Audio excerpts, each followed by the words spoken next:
Cette myofasciite à macrophage, elle a eu deux points d'intérêt majeurs.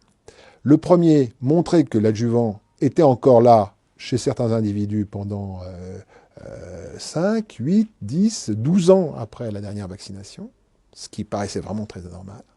Et deuxièmement, que cet adjuvant n'était pas extracellulaire, comme on le pensait, mais était à l'intérieur des cellules de l'immunité.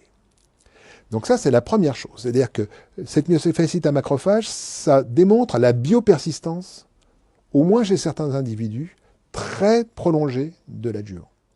Et donc, on s'est posé la question de savoir que devient cet adjuvant. Et donc, c'est le deuxième élément important, après la biopersistance, c'est la démonstration chez l'animal d'une biodistribution, c'est-à-dire une diffusion systémique de l'adjuvant. Quand on injecte l'adjuvant chez un animal de laboratoire, dans un muscle d'animal de laboratoire, à peu près la moitié de la quantité d'aluminium injectée sort du muscle dans les 4 premiers jours. Et puis l'autre moitié reste capturée par les cellules de l'immunité au site de l'injection. Donc il y a deux compartiments. L'aluminium qui est sorti du muscle et l'aluminium qui reste dans le muscle. Et donc on a maintenant des résultats sur le devenir de ces deux compartiments d'aluminium.